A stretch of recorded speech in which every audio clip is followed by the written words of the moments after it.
फरीदाबाद के सफाई कर्मचारी सरकार द्वारा घोषित अनाज के 20,000 रुपए और समय पर मेहनताना न मिलने से परेशान हो 4 दिन से टूल डाउन हड़ताल पर हैं। प्रदर्शनकारी सफाई कर्मचारियों का कहना है कि सरकार ने 20,000 अनाज के लिए देने की घोषणा की थी, लेकिन आज तक वे पैसे नहीं मिले और साथ ही जो उनकी सैलरी मिलती है वह भी अभी तक नहीं मिली। प्रदर्शनकारियों का कहना है कि वो इसको लेकर अधिकारियों से कई बार गुहार भी लगा चुके हैं, लेकिन कोई भी सुनने को तैयार नहीं है। इनका कहना था कि टूल डाउन हड़ताल के चलते नगर निगम ने पक्के कर्मचारियों की तनख्वाह तो डाल दी, लेकिन कच्चे कर्मचारियों की तनख्वाह नहीं डाली गई। निगम ऐसा कर कच्चे और पक्के सफाई कर्मचारियों में फूट डालने की कोशिश कर रहा है, जिसमें निगम कभी भी कामयाब नहीं होगा। सफाई कर्मचारियों ने साफ किया कि जब तक उनकी मांगे नहीं मानी जाएगी तब तक वे टूल डाउन रखेंगे और धरना प्रदर्शन जारी रहेगा। जी, पिछले लगभग एक हफ्ते से हम NIT जोन में हमारा हेड ऑफिस है और वहाँ पर हमारा टूल डाउन हड़ताल चला हुआ है। इससे पहले हमने 4-5 दिन तो गेट मीटिंग की, लेकिन यहाँ का जो निगम प्रशासन है उसकी कानों पर जो नहीं चली। फिर हमने सोमवार से लेके अपना टूल डाउन जारी किया। मांग हमारी क्या है, सीधी सी मांग है, कोई हमारी लंबी चौड़ी मांग नहीं है कि एक तो जो 4 अप्रैल 2021 को हरियाणा सरकार ने 20,000 रुपये कर्मचारियों के लिए गेहूँ खरीदने के लिए घोषणा की थी, वो पैसे अब तक नहीं दिए। दूसरा, आज 24 तारीख होगी, आज तक हमारी तनख्वाह नहीं डली। कच्चे कर्मचारियों की तनख्वाह नहीं डली, पक्के कर्मचारी भी मायूस है, किसी भी कर्मचारी की तनख्वाह नहीं डली। और अब की बात नहीं है, ये लगभग पिछले 1 साल से यही हो रहा है कि हमारा टाइम का कोई समय नहीं है। तो हमारी निगम प्रशासन एक तो सर्वप्रथम मांग है कि हमारी जो सैलरी है उसका समय निर्धारित किया जाए। पक्के कर्मचारी की तनख्वाह 1 तारीख से लेकर 5 तारीख तक मान लेंगे हम, और कच्चे कर्मचारी की तनख्वाह 5 तारीख से लेकर 10 तारीख तक मान लेंगे, अन्यथा हमारा जो है आंदोलन चलता रहेगा।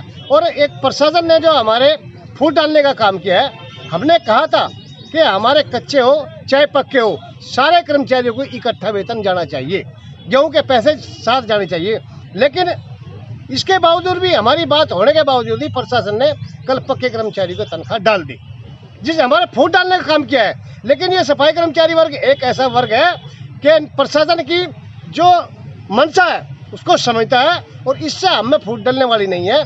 प्रशासन चाहे जो मर्जी कर ले, और जब तक हमारे सारे कर्मचारियों को कच्चा हो पक्का हो सबको गेहूँ खरीदने के लिए पैसे नहीं मिलेंगे, कच्चे कर्मचारी को तनख्वाह नहीं मिलेगी, और जो हमने 21 सूत्रीय मांग पत्र दिया हुआ है उस पर बातचीत नहीं होगी, तब तक हमारा धरना जारी रहेगा, टूल डाउन हमारा जारी रहेगा। सरकार ने और प्रशासन ने जो ना जी कई महीने से कर्मचारी को बेवकूफ़ बना रखा है, और कर्मचारी हमारा कोरोना में जो काम हमारे नहीं है उनको भी हम कर रहे हैं मजबूरी में।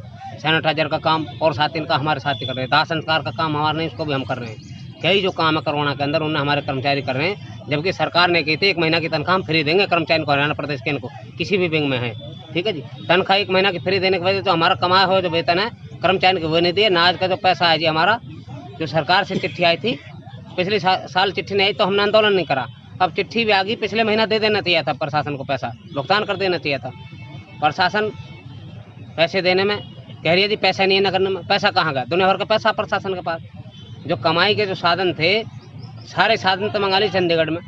अब कहते हैं तुम अपना खाओ और अपना कमाओ, और हमारे लोकल बॉडी जो मंत्री हैं निर्मित जी, वो 2 तरीक़ा का बयानबाजी करते हैं। कोरोना पे मौत होने पर कहें हमारे कर्मचारी की मृत्यु हुई है हरियाणा प्रदेश के अंदर कर्मचारी की, एक तो चिट्ठी भेज दी 5 लाख की, भाई मौत होगी कोरोना से कर्मचारी की, एक भेजे 20 लाख की। क्या सरकार की नीयत में खोट नहीं है? अनिल विज की नीयत में खोट नहीं है क्या? ये कर्मचारी भी एक, बीमारी भी एक। अगर सरकार आपकी मांग पूरी नहीं करती है तो कैसी तरीके से धरना आपका जारी रहेगा? धरना हमारा आज जो 4था दिन में टूल डाउन है, आज भी टूल डाउन हड़ताल हमारी, और आगे भी देखते हैं।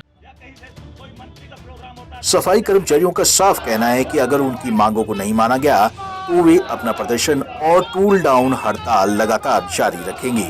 ऐसे में देखना होगा कि मामले में नगर निगम क्या कदम उठाता है। पंजाब केसरी टीवी के लिए फरीदाबाद से सुधीर शर्मा की रिपोर्ट।